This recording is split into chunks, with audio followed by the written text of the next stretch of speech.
আটকে থাকা কাজ এবার শুরু। ঝাড়গ্রামে আদিবাসী হস্টেল চালুতে পদক্ষেপ। 2014 সালে তৈরি হয়েছিল এই হস্টেল, কিন্তু তারপর থেকেই তালা বন্ধ এই হস্টেল।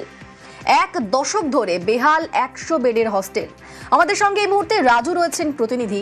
রাজু, এতগুলো দিন ধরে, এতগুলো বছর ধরে এই হস্টেলের এরকম দশা কেন, এবং এবার কি এর কোনো সুরাহা হবে?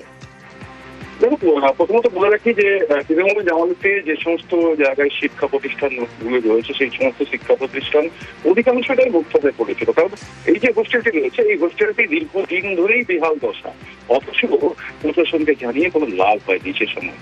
তৃণমূল শাসিত সে সময় রাজ্য ছিল এবং যে সমস্ত নেতৃত্ব বা এখানকার যে সমস্ত আধিকারিকরা রয়েছেন তাদের কাছে এই বিষয় নিয়ে কোনো রকমের কোনো সমস্যাই হয়নি। কারণ বারবার হোস্টেলে যে সমস্ত ছাত্ররা থাকতো পড়াশোনার জন্য তাদেরকে এই বেহাল দশার মধ্যে থাকতে হতো। পরিবর্তন হয়েছে, পরিবর্তনের পরে নতুন সরকার এসেছে, শিক্ষা ব্যবস্থা ভালো ব্যবস্থা নিয়েছেন এবং ঠিক তেমনই আবার শিক্ষার্থীদের জন্য যাতে কোনো সমস্যা না হয় তার জন্য উদ্যোগ নেওয়া হচ্ছে। ইতিমধ্যে বের করে যে এই যে হোস্টেলটি রয়েছে সেই হোস্টেল পরিদর্শন করেন সরকার বিধায়ক ডক্টর কনক টুডু এবং বিধায়ক পরিদর্শনের পরেই তড়িঘড়ি ব্যবস্থা নেওয়ার আশ্বাস দিয়েছেন। দ্রুততার সাথে এই হোস্টেলকে মেরামতি এবং ছাত্রছাত্রীদের থাকার মতো উপযুক্ত ব্যবস্থা এবং তার যে সমস্ত পরিকাঠামো রয়েছে সমস্ত কিছুই পরিকল্পনা করা হবে, এমনটাই জানিয়েছেন বিধায়ক। ইতিমধ্যে খুশি যেমন ছাত্রছাত্রীরা তেমনই আবার অভিভাবকদের কাছে তারাও এখন আলো দেখছে, দিশার আলো দেখছে। কারণ ছেলে মেয়েদের যে ভবিষ্যৎ বা তাদের যে পড়াশোনা থেকে অনেকটা দূরে সরে আসে সেটা হয়তো আবার পুনরায় ফিরে আসবে। যে পরিবর্তন তারা চেয়েছিলেন সেই পরিবর্তনের ছোঁয়াতেই হয়তো আমার শিক্ষা আমি না এই আলোটা আবার দেখা যাচ্ছে। ধন্যবাদ রাজু।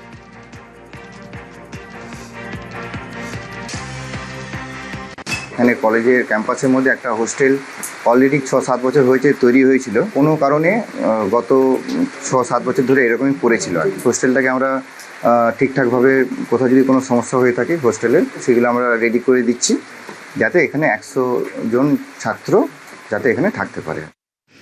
এই হোস্টেলটা চালু হলে সব থেকে উপকার আমাদেরই হবে, কারণ আমাদের হোস্টেলের যে রুমের অবস্থাটা ছিল এখন হয়তো কিছুটা স্যারকে বলার পর কিছুটা সুধরেছে, কিন্তু পুরোপুরিভাবে সুধরানো যায়নি। আর এই হোস্টেলটা চালু হলে একটা সুবিধা কী হবে, মোটামুটি নিজের রুম থেকে আরম্ভ করে জলের ব্যবস্থা, এই তো জলের যেমন ব্যবস্থাও সব কিছু ঠিকঠাক করছে, তাহলে সেক্ষেত্রে অনেকটাই সুবিধা হবে, স্টুডেন্ট সংখ্যাটা অনেকটাই বাড়বে।